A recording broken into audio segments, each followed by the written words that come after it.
à tous. Donc aujourd'hui, on va faire une conférence assez pratique sur la dermatologie et un peu l'avenir qu'on peut voir en France. La principale problématique pour les patients aujourd'hui, c'est quand est-ce qu'on peut avoir rendez-vous avec un dermatologue. Vous savez que les chiffres sont assez alarmants. La Société française de dermatologie donne des chiffres assez importants de pénurie, c'est-à-dire qu'on a 2978 dermatologues en France et au cours des 10 prochaines années, ça va descendre de 20 à 30%, qui fait qu'en moyenne, si vous voulez prendre rendez-vous avec un dermatologue, eh bien, vous avez 4 mois de délai, pour être exact, 104 jours. Et c'est vrai que dans le contexte de cancer de peau, eh bien, ces 104 jours sont très importants parce qu'on peut passer d'un stade bénin à un stade plus avancé qui fait non seulement une chirurgie, mais qui peut avoir des conséquences plus importantes en termes de traitement. Et récemment, il y a eu, vis-à-vis de cette pénurie, on peut se dire que c'est essentiellement un problème de dermatologue. Et en fait, nous, on pense que non. Le système de santé français, c'est un des systèmes, vous savez, qui a le PIB de la santé le plus élevé d'Europe. On est à 12,1% du PIB de la santé. À titre d'information, le plus haut, on est juste derrière l'Allemagne, avec 12,7%. Donc vous voyez que, en fait, on a les ressources. Mais surtout, ce qui est important pour nous, c'est d'optimiser ces ressources pour pouvoir en fait donner plus de rendez-vous. Et donc, la Société française de dermatologie a publié récemment un rapport, le 21 février 2025, sur l'intérêt de changer légèrement les pratiques pour pouvoir traiter le maximum de patients, surtout plus précocement. Et une des choses qui est apparue, c'était la formation des médecins généralistes à la dermoscopie pour pouvoir faire du dépistage primaire du cancer de peau associé à la téléexpertise dermatologique pour pouvoir avoir plus de rendez-vous dermatologiques et avec d'autres mesures, en particulier d'éducation de la population. Aujourd'hui, je vais vous présenter donc nos interlocuteurs du jour. Il y a le docteur Moshe Assouline, qui est médecin généraliste, qui a cofondé Maison Abeille, qui va nous expliquer ce que c'est, pour pouvoir dépister et traiter le plus de cancers de peau. On a l'œil expert du docteur L'Orphelin, Jean-Mathieu, qui est oncodermatologue au CHU de Caen, où il est spécialiste du mélanome et de l'intelligence artificielle dans ce domaine. On aura aussi le plaisir et l'honneur, je veux remercier Monsieur le ministre Lang, d'avoir un témoignage, d'avoir bénéficié de ce système de soins. Et on a, qui vient juste d'arriver, pour un économiste de la santé, donc le docteur Frédéric Bizard, pour prendre un petit peu de hauteur sur l'optimisation du système de santé. Donc là, on va commencer avec le docteur Moshe Assouline sur qu'est-ce qui t'a donné envie en fait de créer Maison Abeille où tu, en tant que médecin généraliste, tu as utilisé la dermoscopie pour dépister des cancers de peau. Merci. Monsieur le ministre, mesdames, messieurs. Voilà, donc il y a cela 3 ans, on a été confronté à une problématique qui existait depuis déjà très longtemps, c'est l'accès aux soins en dermatologie et notamment dans le dépistage des cancers de la peau. Donc Alexandre et moi, on a monté une structure médicale qui visait à optimiser la prise en charge des cancers de la peau avec 2 pôles, un pôle dépistage et un pôle de chirurgie d'exérèse. Moi, dans ma pratique de médecin généraliste, j'étais confronté non seulement au début, il y a 15 ans, où je ne savais pas si un grain de beauté était suspect ou pas. Donc il a fallu apprendre sur le tas, parce qu'on n'est pas vraiment formé à l'hôpital. Et aussi, quand j'avais un doute sur un grain de beauté, il fallait que j'envoie un dermatologue. Donc le parcours de soins, il y avait pas mal d'embûches dessus. Et puis après, il fallait que je trouve un chirurgien pour pouvoir réaliser l'exérèse. Et donc on a mis dans le même centre ces 2 fonctions. Ce type de centre existe déjà en Australie, ça il faut le savoir, c'est là où il y a le plus de cancers de la peau au monde. Sachez qu'avec le réchauffement climatique, il va y avoir de plus en plus de cancers de la peau. Et le modèle australien a montré que les médecins généralistes faisaient aussi bien que les dermatologues quand ils sont bien formés. Donc il y a un vrai impact sur la santé publique. actuellement la pratique habituelle acceptée en France et qui est normale pour tout le monde, c'est-à-dire qu'on va prendre en photo avec son smartphone, on va se faire prendre en photo avec un appareil photo, et des fois on ne se fait pas prendre en photo. Donc comment apprécier l'évolution d'un grain de beauté si vous n'avez pas des photos comparatives? Donc c'est très important. Du coup, d'où l'idée de la cartographie. La cartographie cutanée, c'est une captation par intelligence artificielle de tous les grains de beauté qui vont les organiser, d'accord, dans une mosaïque. Et donc nous, ça va nous permettre d'avoir un travail qui, s'il était fait par un humain, ça aurait pris peut-être entre 5 et 10 heures, selon le nombre de grains de beauté. Ils sont pris en photo avec les conditions de distance et de lumière. Donc c'est fiable dans la comparaison. D'accord? Donc ce qu'il faut savoir par rapport à l'intelligence artificielle, c'est que l'intelligence artificielle n'intervient pas dans le choix des lésions suspectes. Ça, c'est très important à savoir. La machine ne vous dit pas quelle est la lésion qui est cancéreuse. Donc c'est à l'expert du médecin d'aller capter la lésion, de la marquer, de l'analyser en dermatoscopie. La dermatoscopie, c'est une multiplication fois 20 en microscopie de toute l'architecture mélanocytaire ou autre, de couleur, de taille, de bord arrondi voilà. Et donc c'est tout un livre, hein, la dermatoscopie, d'une partie de la dermatologie. Et donc ça nous permet d'apprécier le niveau de suspicion d'un grain de beauté. Et donc la cartographie va intervenir à 2 moments. Quand on a dit que cette lésion est suspecte, on va aller dermatoscoper dessus et l'intelligence artificielle va nous donner un niveau de suspicion. D'accord? Et ensuite, à 2 temps donnés, la cartographie corps entier va nous comparer les grains de beauté et avec des cercles de couleurs va nous informer ceux qui sont anciens, nouveaux ou ceux qui se sont modifiés. Pourquoi c'est intéressant de savoir ceux qui sont apparus après? Parce que dans 80% des cas, une lésion cancéreuse survient sur une lésion nouvelle. Donc quand on a 2 cartographies référentielles faites à 2 moments donnés, ça nous permet à nous d'avoir vraiment une vision d'ensemble du patient. Et donc on a les limites de cette IA, c'est quoi? C'est que ça ne voit pas le relief et ça ne prend pas en compte l'antécédent du patient.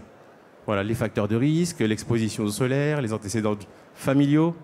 Donc il y a quand même des éléments à rentrer dans la machine pour pouvoir avoir une évaluation beaucoup plus fiable. Ouais, et justement sur cette IA, parce que c'est vraiment quelque chose de nouveau qu'il faut comprendre, c'est-à-dire que les médecins, il y a 10 ans, n'utilisaient pas l'IA dans leur pratique quotidienne, les dermatologues. Et donc aujourd'hui, c'est très important en tant que médecin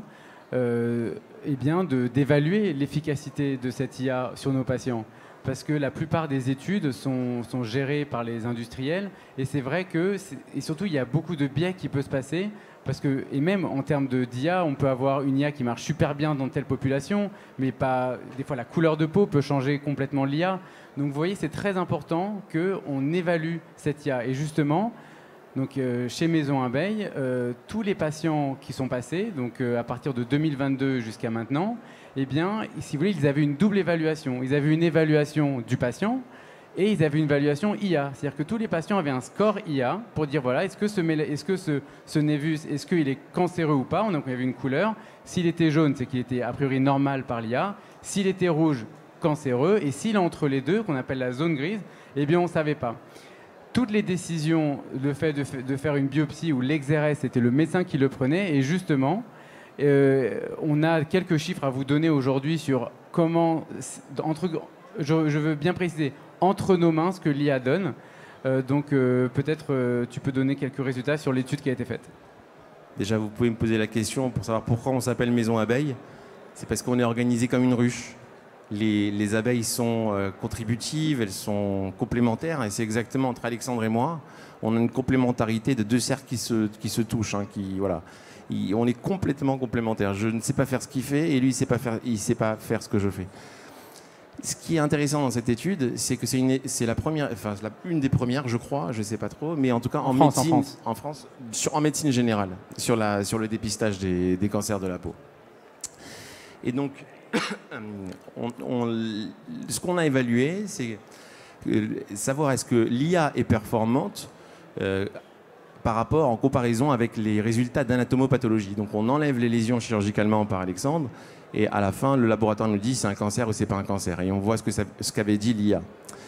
Également l'intégration aussi de l'évaluation du médecin en plus de l'IA de la méthode ABCDE, qui est la méthode macroscopique quand on voit un grain de beauté pour savoir s'il est suspect ou pas. Et donc nous avons retiré 403 lésions sur 1 an et demi à peu près de 271 patients et on a vu une sensibilité de 92%. Donc ça veut dire quoi? Ça veut dire qu'en fait, une lésion, quand elle est maligne, on a beaucoup de chance quand elle est détectée comme maligne, on a beaucoup de chance à ce qu'elle soit maligne. Mais on a une spécificité de 40%. Et donc 40%, c'est le diagnostic de beaucoup de faux positifs. Ça veut dire que peut-être qu'on a fait des exérèses à tort. Et donc c'est ça qu'il faut aussi évaluer. Et donc, s'il y a un chiffre à retenir assez important, selon moi, c'est pas de détecter à tort des lésions qui sont bénignes. C'est surtout de ne pas passer à côté des cancers de la peau. Et donc, on a eu 8 cas de faux négatifs où j'ai dû lutter avec moi-même. Faut comprendre que, en tant que médecin généraliste, si j'aimais pas ce que je faisais, j'ai aucun intérêt à le faire parce que l'exercice est très périlleux. Toute la journée, vous vous posez la question, c'est ça, c'est pas ça. Tout peut être tout peut être rien. Donc, là, à ce moment-là, sur ces 8 cas, j'ai quand même insisté, malgré que l'IA nous disait que c'était rien du tout, que c'était bénin, et en réalité, c'était un cancer, dont 2 mélanomes et un carcinome basocellulaire. Voilà, exactement. Le message vraiment à retenir, c'est qu'aujourd'hui, dans nos mains, eh bien, il y a eu 4... Ça veut dire que aujourd'hui, il y a plus de... quand l'IA nous dit que c'est rouge, qui dit que c'est un cancer, eh bien, elle surdiagnostique. D'accord? Donc, c'est vrai qu'aujourd'hui, on a plus de risques d'enlever à défaut, c'est-à-dire d'enlever des lésions qui ne sont pas cancéreuses. Par contre, on passe un peu moins avec l'IA. Et aujourd'hui, c'est ça qu'on attend d'une bonne IA. C'est-à-dire qu'on ne veut pas passer à côté d'un cancer. Enlever quelque chose par excès, il vaut mieux que ne pas enlever un cancer. Et donc, justement, sans transition avec notre référence oncodermatologue du CHU de Caen, qui a vraiment eu une vraie réflexion. Il a présenté ses travaux déjà à l'Académie de chirurgie. Il a vraiment pris le temps de réfléchir à un nouveau concept de médecin engagé et médecin amélioré, c'est ça le terme? Augmenté. Moi, je parle de médecin augmenté. Médecin augmenté, vous voyez, mais moi je me trompe. Donc il va nous expliquer ce que ça veut dire médecin augmenté. Vous voyez, Michel Simès aurait mieux fait que moi en termes d'animer la conférence. Mais oui, donc médecin augmenté. Donc comment définis-tu cette notion et fais-nous part aussi de ton idée sur l'IA. Est-ce que tu penses qu'un jour ça va remplacer le médecin? Voilà, je t'écoute. Alors ça fait beaucoup de questions et autant de questions qui sont autant de challenges qui doivent être relevés par les médecins et de manière, je pense, relativement collégiale. Le docteur Lelouch nous a parlé du communiqué de la Société française de dermato qui est tombé il y a quelques jours, il y a à peu près 15 jours, qui souligne les difficultés auxquelles nous sommes confrontés et qui propose justement des axes d'amélioration pour améliorer cette situation et finalement aider les patients à ce qu'ils puissent avoir plus facilement accès à un dermatologue ou du moins à une évaluation dermatologique si elle venait à être déléguée. Donc il y a effectivement la formation des médecins généralistes, il y a l'augmentation du nombre de praticiens, il y a l'essor des solutions numériques. Et quand on parle des solutions numériques, ce n'est pas que l'intelligence artificielle, c'est la téléexpertise, la télédermoscopie, la télémédecine pour laquelle on a vu vraiment l'avènement suite au Covid et qui finalement s'inscrit dans la durée, l'éducation aux patients et évidemment l'utilisation d'outils numériques. Et finalement, les outils numériques vont devenir presque indispensables parce qu'ils vont nous permettre de répondre à des injonctions qui sont un peu contradictoires. On a une population qui est vieillissante, donc de plus en plus à même à faire des cancers cutanés, que ce soit des mélanomes, mais aussi des carcinomes. Et à l'inverse, comme l'a dépeint le docteur Lelouch, on a une baisse de la densité des dermatologues. Donc, on nous demande de faire plus alors qu'on est moins.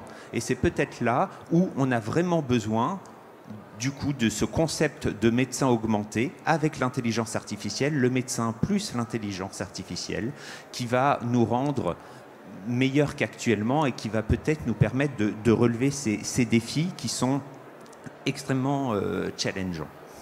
Si on fait rapidement un historique de l'intelligence artificielle en dermatologie, les choses ont commencé en 2016. Donc finalement, on commence à avoir du recul avec les travaux d'Esteva. Et ça avait fait l'objet d'une publication absolument incroyable dans Nature, où en fait on avait pris un algorithme qui aujourd'hui paraît assez consensuel. C'était un réseau de neurones à type de convolution, qui cherchait justement à classer les lésions dermatologiques, notamment les cancers cutanés, en distinguant les mélanomes des carcinomes d'autres lésions bénignes. Et ça, c'était comparé à 21 dermatologues entraînés. Et là, ça avait fait un peu un petit séisme, parce que cet algorithme était au moins aussi bon que les dermatologues entraînés. Et on a commencé à entendre des craintes que finalement les dermatologues étaient entre guillemets un peu finis. Il s'avère que non, preuve en est, on est encore aujourd'hui en difficulté et on est plus que jamais sollicité. Et c'est parce que finalement d'autres travaux sont venus alimenter ce travail initial d'Esteva, notamment Chandler en 2019, qui a bouleversé ça, c'est-à-dire qu'il n'a pas opposé les capacités d'une intelligence artificielle aux dermatologues, il a fait le pas de côté qui change la manière de réfléchir, c'est-à-dire qu'il a mis dans les mains des médecins l'intelligence artificielle, et il n'a pas fait l'intelligence artificielle versus dermato, mais le médecin avec une IA versus l'IA seul versus le médecin seul. Et là, il apparaissait que, effectivement, le médecin doté d'une intelligence artificielle était meilleur que l'intelligence artificielle seule ou que le médecin seul. C'est comme ça qu'on peut définir le médecin augmenté. Du moins, c'est comme ça que je le définis. Ouais, merci beaucoup. Donc vous avez bien compris, on va dire l'idée, c'est que aujourd'hui l'IA, on pense que c'est un outil qui va faire que s'améliorer, et que les médecins, il y aura une petite période, on ne sait pas combien de temps ça va durer, mais où il y aura une alliance entre l'IA et le médecin. Et aujourd'hui, ça va être vraiment de trouver en fait la bonne balance finalement entre l'IA et le médecin. Mais en tout cas, ce qui est sûr, c'est que si on détecte quelque chose, l'idée c'est pas juste le dépistage, l'idée c'est le traitement. Et ça, c'est ça qui est important. C'est-à-dire que nous, quand on dit on va opérer ou on peut opérer, derrière, il y a des cicatrices. Derrière, il y a des douleurs. Derrière, il y a des peines parce qu'on ne retrouve pas son visage. Donc c'est pour ça qu'aujourd'hui, le médecin, plus que jamais, il doit vraiment comprendre qu'est-ce que c'est un algorithme, qu'est-ce que ça veut dire de prendre telle ou telle décision. Et il ne faut pas croire que l'IA va prendre les décisions qu'un médecin va prendre. Peut-être qu'un jour, ça sera tellement avancé, et c'est possible, parce que là, on parle aujourd'hui, finalement, toute l'IA, c'est sur la photo, c'est sur la dermatoscopie. Demain, on aura les OCT cutanés, on aura d'autres technologies qui vont permettre de voir à l'échelle cellulaire, qui existe comme la compagnie Damae, sans la citer, mais il y a beaucoup de technologies aujourd'hui où on va pouvoir faire de l'IA, pas seulement sur les photos, mais vraiment sur une image OCT de la peau, c'est-à-dire scanographique de la peau avec des qu'on appelle comment ? Avec des machines justement non invasives. Donc maintenant, je vais laisser la place à Monsieur Lang, qui a bénéficié de ce système, donc de prise en charge 360. Et donc, on voulait un peu avoir un témoignage de comment il a vu aussi l'IA arriver dans les cabinets. Et donc, je laisse votre témoignage pour tout le monde. Ouais, à vous. Merci. Ça peut paraître un peu étrange que j'ai été choisi par ces deux médecins, Alexandre et Moïse, qui travaillent ensemble. Pourquoi j'ai accepté, non pas de... Pardon, excusez-moi, de m'exprimer publiquement, mais rapidement, rassurez-vous.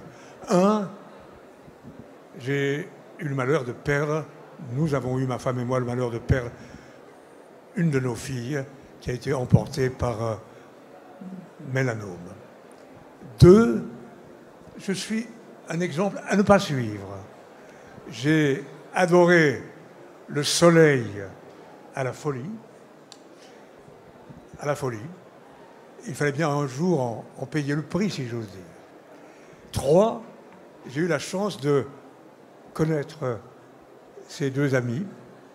Et, comme ils l'ont très bien expliqué, c'est leur tandem, si j'ose dire, leur duo, qui a une chance d'assurer une prévention rapide et efficace.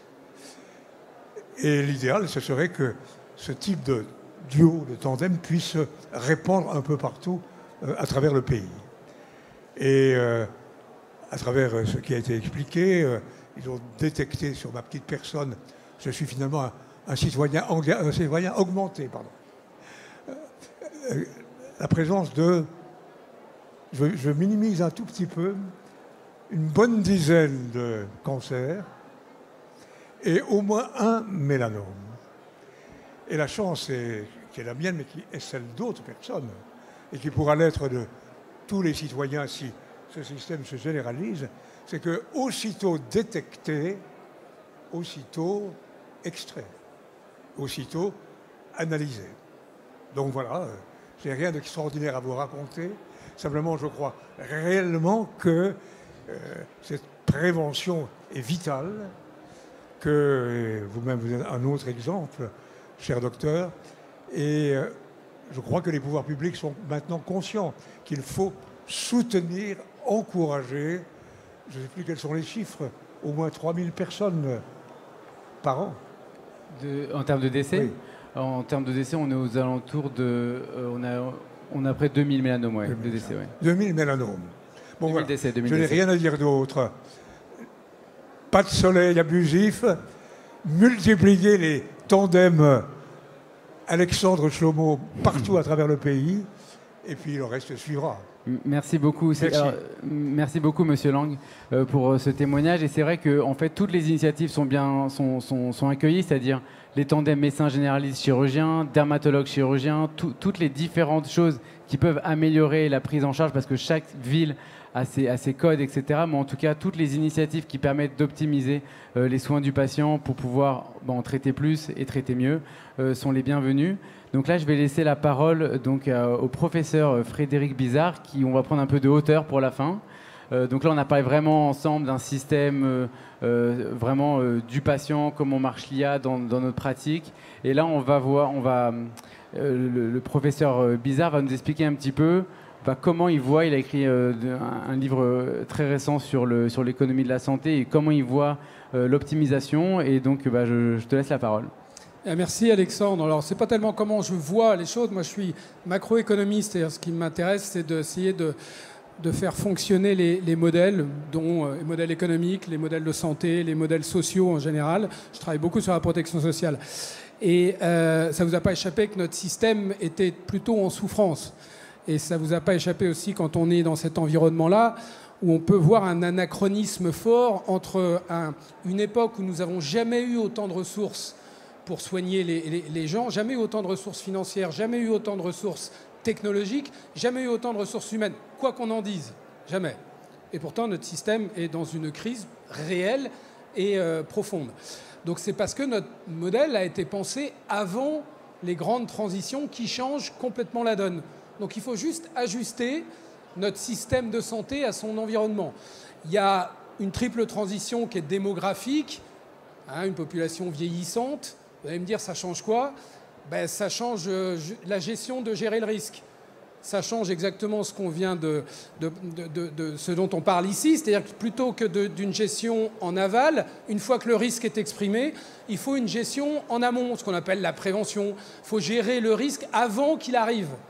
D'accord ? Parce que sinon, on a une quantité de gens malades du fait du vieillissement de la population qui fait qu'on a une pression sur le système qui n'est pas soutenable. Et c'est ce qu'on vit aujourd'hui. La deuxième transition, c'est qu'on était sur des risques courts, pathologies infectieuses ou des pathologies non soignables, où les gens décédaient rapidement, à des pathologies longues. Donc le risque est long. Ça change quoi ? Ça change le pilote. C'est plus l'offre, c'est la demande qui doit piloter. C'est le porteur du risque. Et la troisième révolution, c'est la révolution technologique, qu'on vit tous là, qui fait qu'il faut intégrer toutes ces innovations massivement dans le système. Et notre système n'a été pensé ni pour optimiser l'espérance de vie en bonne santé, le maintien en bonne santé, ni pour gérer les pathologies chroniques, ni pour intégrer massivement les innovations. On a eu le sommet mondial de l'intelligence artificielle organisé par le président de la République. On a vu qu'on n'avait pas à rougir des entreprises américaines et autres. La France dame le pion en matière d'innovation, notamment d'intelligence artificielle. Sauf que cette innovation reste à l'entrée du système. Parce que le système ne la considère pas comme étant faisant partie du système, ce qu'on appelle systémique. Alors, je ne vais pas, parce qu'on n'a pas le temps, vous détailler ce qu'il faut, mais alors c'est pas mon avis à moi. J'ai créé un centre de recherche qui s'appelle l'Institut Santé, de façon à travailler sous forme d'intelligence collective et de façon transpartisane. Parce que la santé est traversée pas simplement par des flux économiques, mais par des différences de pensée. C'est bien normal, c'est sa richesse, où il faut essayer de trouver un consensus. Le modèle de 45, notre système de santé, c'est un consensus entre les gaullistes et les communistes, c'est pas pour rien. Il faut retrouver ce consensus-là, d'où ce travail-là. Et puisque je suis à côté d'un ministre emblématique de la culture, on peut faire une comparaison avec le double triptyque de Camus. Vous savez, Camus a développé toute son œuvre autour de 2 triptyques, 3 cycles, le cycle de l'absurde, de la révolte et de l'amour, et puis 3 déclinaisons qui sont le roman, l'essai et la pièce de théâtre. Et en fait, la réforme de la santé, c'est un peu la même chose. Vous avez 3 piliers, ce sont les 3 cycles, qui est un pilier qui est stratégique. Je vous ai dit, il faut changer la stratégie de gestion de risque. Il faut passer à une gestion de risque en amont, le plus tôt possible, dès la petite enfance, tout au long du cycle de vie, pas simplement une fois que les gens sont malades. Deuxième pilier, c'est un pilier qui est économique et social. Il faut passer d'une approche d'une gestion par l'offre à une gestion par la demande. Et le 3e pilier, c'est un pilier qui est politique. En fait, tout ça, ça revient à démocratiser la santé. On a été élevé passif en santé. On a dit, t'occupe pas de ta santé, c'est le système. Tu auras un médecin qui s'occupera de toi, tu auras des hôpitaux. Ça a très bien marché au XXe siècle, mais encore là, ça marche au XXIe siècle. Et donc, il faut démocratiser cette santé et donc développer une démocratie sociale et sanitaire forte pour responsabiliser et les acteurs médecins et les citoyens. Arrêtez de penser qu'en fait, d'autres s'occupent pour nous de notre santé. Donc tout ça, c'est une question d'éducation, mais aussi sur un plan politique, ce qu'on appelle de développer la démocratie participative, sociale et sanitaire. Ça, c'est les 3 piliers et les 3 axes de déclinaison. Quand on travaille sur les modèles, c'est l'organisation des acteurs, qu'est-ce qu'il faut changer, la gouvernance, qui a pouvoir sur qui, et puis l'architecture de financement. Bon, sur l'organisation des acteurs, si vous voulez, il faut passer, ce qu'on va proposer, c'est appelle la notion de service public territorial de santé. Je n'ai pas le temps de développer. Mais la France a inventé la notion de service public. D'accord ? Et d'ailleurs, la délégation de service public à des institutions qui peuvent être des institutions privées ou publiques. D'accord ? Différencier service public et secteur public. Or, on a considéré au XXe siècle que le seul service public qui existait, c'est le service public hospitalier. L'hôpital public est le seul porteur de ce... Et ça, c'est plus possible au XXIe siècle, puisque ce dont on parle là, ça ne doit pas être un truc de gens innovants, accessible à une partie de la population. Ça doit être intégré dans tout le service de dermatologie accessible à tout le monde et dont tout le monde profite. Donc vous voyez que vous êtes sur une notion de service public. Donc tous les services de la santé, des services de prévention aux services hospitaliers les plus pointus, doivent être intégrés dans un service public, ce qui change un petit peu tout. La gouvernance, vous savez qu'on a une gestion comptable de la santé aujourd'hui. On a fait, il y a 20 ans, on a dit on va faire une loi de financement de sécurité sociale, qui est en fait une loi qui est purement comptable. Ça, on ne peut pas gérer la santé par simplement de la comptabilité. Il faut faire ce qu'on fait dans d'autres secteurs, c'est des lois d'orientation et de programmation. C'est-à-dire dans tous les secteurs où on a besoin de voir un peu à 5 ans, où on a besoin d'investir et donc donner de la visibilité aux investisseurs, dans la défense, dans la sécurité, on le fait maintenant dans l'agriculture, on le fait dans l'environnement, il faut le faire en santé.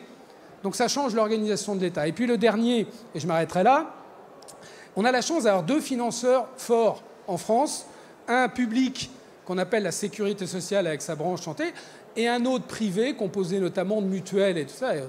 Et parce qu'on était un pays riche et qui n'avait pas besoin d'optimiser toute la gestion des ressources, on s'est dit ils vont faire la même chose. On va les mettre avec 2 étages. Un premier étage qui est la Sécu, puis le 2e étage qu'on appelle les complémentaires santé. Non, il faut différencier le rôle de chacun pour bénéficier de la puissance des 2. Et ce n'est pas la même nature. Le financement public n'est pas de la même nature des financements privés, mais on a besoin des 2. Voilà un petit peu, si vous voulez, un tour d'horizon de ce qu'il faut faire. Et ça nous tend les bras. c'est quelque chose qui est très accessible. On essaie de pousser ça auprès des politiques et on espère que dans les 2 ans qui viennent, on va arriver à basculer vers le nouveau modèle. Je vous remercie. Merci beaucoup Frédéric pour ta superbe intervention. Et donc, je vais finir avec mes 2 confrères sur le dernier mot. Quelque chose que tu as dit, Frédéric, qui est hyper important, c'est qu'on dit toujours l'éducation de la population générale, mais il y a aussi l'éducation des médecins. C'est-à-dire que si on veut améliorer le système de santé, les initiatives doivent venir des 2 côtés. Et ça, c'est très important parce qu'effectivement, nous, à l'hôpital, par exemple, on a été vraiment dans un flux comme ça. On était externe, interne, chef de clinique, etc. Et finalement, on s'est jamais vraiment... On nous a mis tout de suite à soigner, mais on nous a jamais vraiment appris à penser le système de santé. Et en fait, aujourd'hui, plus que jamais, on a une obligation sociale de soigner des gens, de pouvoir s'organiser, entre guillemets, pas à moindre coût, mais au coût qu'il faut. Et ça, c'est important. Et donc, du coup, il ne faut pas compter forcément sur toutes les politiques pour pouvoir avancer. Aujourd'hui, les initiatives, avec toute la technologie, on peut s'organiser, c'est possible. Tous les citoyens le font, à nous de le faire aussi. Donc, pour moi, on va dire mon mot final, ça serait voilà, une éducation positive, c'est-à-dire pour pouvoir améliorer chacun des systèmes de santé. Voilà, l'IA en est une partie, et je laisse mes 2 confrères dire leur dernier mot avant de terminer. Merci beaucoup. En fait, ce qui se trame dans toute cette étude qu'on a fait, c'est en même temps l'accès aux soins et un diagnostic qui est de qualité. Donc, dans notre structure, on s'est aidé d'assistants médicaux. Je tiens à préciser quand même qu'on n'a eu aucune subvention, on n'a jamais demandé, mais on sentait tellement qu'il y avait un besoin cruel en termes de... Il fait pas d'appel aux dons, hein, juste qu'on soit clair. Qu'on s'est mis directement dans cette optimisation de cette prise en charge. Et donc tous les actes qui sont non médicaux, administratifs ou autres sont gérés par des assistants. Et donc en fait, on crée du médecin virtuel parce qu'en fait, on permet à nous de faire plus d'actes. Et donc au lieu d'aller chercher d'autres médecins qui peuvent faire des actes médicaux, il faut céder des gens pour déléguer des actes. Et donc cette étude qu'on a faite a montré l'efficacité du modèle hybride intelligence artificielle plus expertise médicale. Ça veut dire qu'un médecin généraliste, il faut lui donner le courage et la confiance en lui pour qu'il puisse détecter des lésions comme étant cancéreuses. Ça veut dire quoi? Que derrière, il faut avoir vraiment des notions de dermatologie assez importantes. Parce que, par exemple, dans le carcinome basocellulaire, vous avez ce sont des lésions des fois qui apparaissent, qui sont un peu rougeâtres, un peu translucides, brillantes. Il y a des lésions qui peuvent mimer un eczéma. Je ne veux pas vous faire peur, mais pour le médecin généraliste, il faut déjà avoir une vraie base de dermatologie et puis aussi de dermatoscopie. Tu confirmes Je confirme effectivement que la dermoscopie, elle est absolument essentielle et de toute façon, les dermatologues, mais de manière générale même les médecins généralistes qui s'intéressent à la dermatologie ne peuvent pas se contenter de la clinique. On a besoin de la dermoscopie parce que ça nous permet pour les lésions mélanocytaires, donc type grain de beauté, de voir comment est déposé le pigment et la dermoscopie maintenant depuis quelques années relève d'une véritable science. Donc elle est désormais essentielle et inscrite au cœur de la dermatologie. Et juste pour donner aussi mon mot de la fin, j'ai parlé du médecin augmenté, mais je pense que c'est aussi très très important parce qu'on essaye aussi d'avoir une vision un peu plus macro avec un peu de hauteur. Le diagnostic, il est évidemment essentiel et il peut être aidé par l'intelligence artificielle, mais ce n'est pas quelque chose qui est isolé. Je veux dire, un diagnostic pour un patient, ça s'inscrit dans tout un parcours de soins et ça veut dire qu'il faut réfléchir effectivement à avoir un diagnostic de qualité, plus rapide, plus pertinent, plus efficient, mais aussi de manière générale tout un parcours de soins qui soit aussi plus efficient, c'est-à-dire qu'il faut réfléchir par exemple après le diagnostic à toutes les solutions d'aval que ça implique, c'est-à-dire l'accompagnement du patient, l'adressage si besoin à un dermatologue pour qu'il puisse apporter sa vision expert et discuter par exemple les modalités de suivi. Merci. Alors un mot Moshe, comme ça après on a 2-3 questions pour ceux qui veulent. Juste ajouter que donc il faut former des médecins généralistes à la dermoscopie. non seulement en théorie, mais aussi en immersion pratique. C'est important pour eux qu'ils soient face à des cas concrets et qu'ils soient accompagnés. Juste une chose sur l'intelligence artificielle. L'intelligence artificielle, selon moi, ne va pas remplacer le médecin. Par contre, le médecin qui cède de l'intelligence artificielle va remplacer celui qui ne l'utilise pas. Bon, merci, tu as créé beaucoup d'angoisse avec la dernière phrase. On va faire donc des questions pour ceux qui sont intéressés. Bonjour, merci pour votre intervention. Je me posais la question si vous pensiez à dupliquer votre modèle de maison à bail. Je vais te laisser Moshe répondre. Évidemment, il y a un besoin qui est accru, donc il faut justement répondre à ça. Comme je vous ai dit, il faut former les gens, il ne faut pas mettre n'importe qui derrière cette machine. L'IA ne fait pas le diagnostic, donc vous ne pouvez pas faire décoller un avion sans s'assurer si le pilote est bon. Vous voyez, on en a conscience, on a besoin des dermatologues, on a besoin de se faire former. Donc oui, effectivement, et la demande est mondiale, je vais dire. Oui, vous avez parlé de comparer 2 cartographies. Est-ce que vous pouvez dire le temps que vous recommandez entre les 2 examens? Alors là, sous couvert de Jean Mathieu, aujourd'hui, les consensus de délai de surveillance pour les patients par rapport à la prévention, il n'y en a pas. C'est ça. Mis à part s'ils ont des facteurs de risque ou des phototypes assez clairs. Tu peux répondre peut-être, tu vas répondre plus précise. On a quand même des recommandations de modalités de suivi. Dès lors qu'on a fait, par exemple, un mélanome, on a, par exemple, l'épaisseur tumorale, qu'on appelle le Breslow. Et ce Breslow, finalement, il est connu depuis des années et il va conditionner, d'une part, les examens complémentaires qu'il faut proposer. Est-ce que ce patient il va être suivi juste à l'œil, et quand on dit à l'œil, c'est à la clinique, donc à la dermoscopie, ou est-ce qu'il faudra des échographies, ou même est-ce qu'il faudra des scanners ou des IRM cérébrales. Ça va dépendre du Breslow, mais aussi des premiers examens complémentaires qu'on a pu faire pour savoir si le patient, par exemple, est métastatique ou pas, c'est-à-dire si le mélanome est parti ou pas dans des localisations à distance. Donc on a déjà tous ces éléments-là pour les modalités de suivi, et ensuite les modalités de suivi peuvent être discutées par rapport au risque du patient, même s'il n'a pas fait de mélanome par exemple. On a tendance à dire qu'un patient qui a un apparenté au premier degré et qui a eu un mélanome doit avoir par exemple un suivi annuel. Alors là c'est quelque chose qui se dit, et ensuite il faut aussi, j'ai envie de dire, rationaliser. Est-ce que tous les patients doivent avoir une surveillance dermatologique annuelle?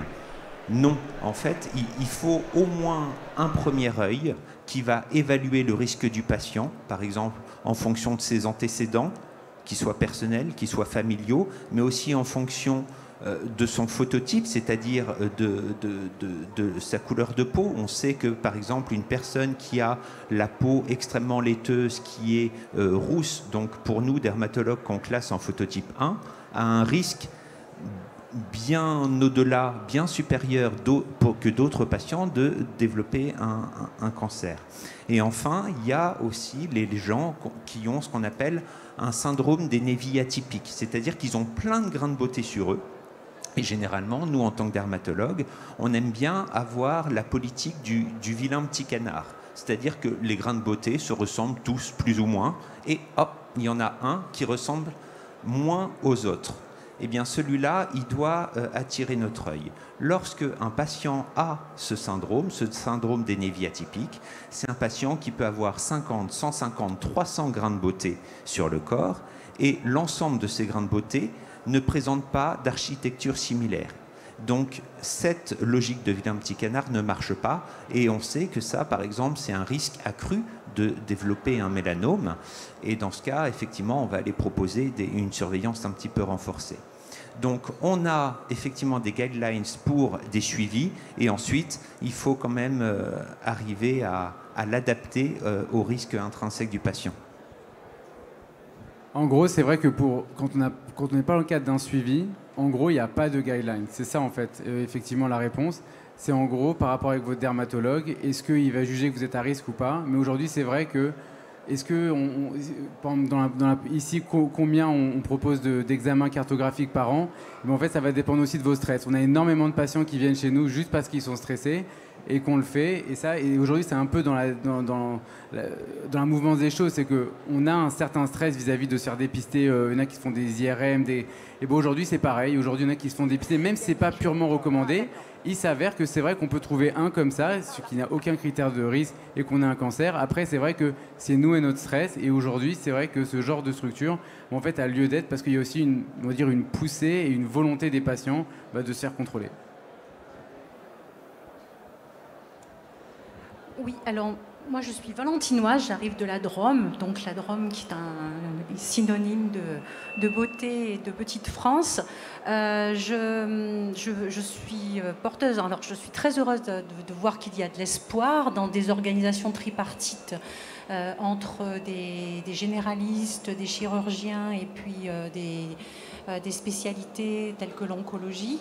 Cependant, dans la Drôme, malheureusement, on trouve de moins en moins effectivement de dermatologues. Alors, sont-ce les dermatologues qui partent vers l'esthétique, ce qui peut être également un gros problème pour nous, patients. Et c'est ce que je rencontre dans ce département, des dermatologues qui ne veulent plus pratiquer la dermatologie, mais faire de l'esthétique. Donc on a une grosse pénurie. On parlait d'amont, on parlait d'organisation. Alors effectivement, des maisons territoriales existent dans le domaine médical, mais on n'a pas encore comment dirais-je, de médecins généralistes qui s'orientent et qui se forment pour cela. D'ailleurs, les médecins généralistes partent pour beaucoup à la retraite.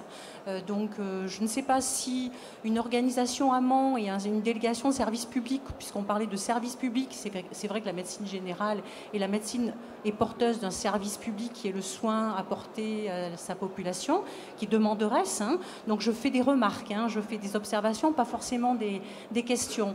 Mais c'est vrai qu'effectivement, puisqu'on parle de service public de la médecine, est-ce que dans ce domaine-là, les médecins seront comment dirais-je, candidat à développer des spécialités? Moi, mon médecin généraliste me dit mais qu'il n'est pas formé et qu'il n'a pas la spécialité dermatologie, donc il peut difficilement me rendre le soin et l'accompagnement que je lui demande. Donc c'est vrai que je suis un petit peu inquiète, et c'est là la deuxième partie, c'est-à-dire espoir effectivement dans ce qui est en train de se mettre en place. Inquiétude parce qu'effectivement on trouve de moins en moins de médecins et puis peu de personnes enclines à développer une spécialité quand elle est médecin généraliste. Donc ce sont deux remarques que je souhaitais faire, et en espérant qu'effectivement que les nouveaux médecins qui arrivent dans ce métier puissent se porter candidats, ou alors peut-être on puisse leur demander effectivement d'assumer ce service public-là. Écoutez, madame, merci beaucoup pour votre question, / commentaire. On a fait cette conférence pour vous. Voilà, on a fait cette conférence pour vous, c'est-à-dire que ce qu'on vous montre aujourd'hui, l'alliance d'un médecin généraliste, d'un dermatologue, d'un chirurgien plasticien, ces collaborations, comment on optimise, comment on voit plus de patients, comment on rend l'activité de dépistage, on va dire, attrayante pour les médecins. Aujourd'hui, c'est ça. Aujourd'hui, mon confrère, c'est pas un collègue, c'est un partenaire. Aujourd'hui, c'est un partenariat qu'on veut de médecins pour optimiser et voir plus de patients. Donc tout ce que vous dites, on est 100% d'accord avec vous. Et c'est pour ça qu'on est là et on va se battre pour ça. Donc merci pour vous. Merci à vous. J'aimerais juste apporter une toute petite précision à votre commentaire. Effectivement, il y a une baisse de densité des dermatologues. Il est difficile, et plus aujourd'hui qu'avant, d'y avoir accès. Malgré tout, je pense que même s'il y a eu sur M6, sur France 2, des documents à charge, tous les dermatologues ne font pas de l'esthétique, et il y a encore des dermatologues qui voient des patients. C'est plus la baisse de densité des dermatologues qui pratiquent que le fait de se vouer corps et âme aussi à l'esthétique. Je pense qu'il faut aussi un peu temporiser, faire attention, pas faire trop de raccourcis.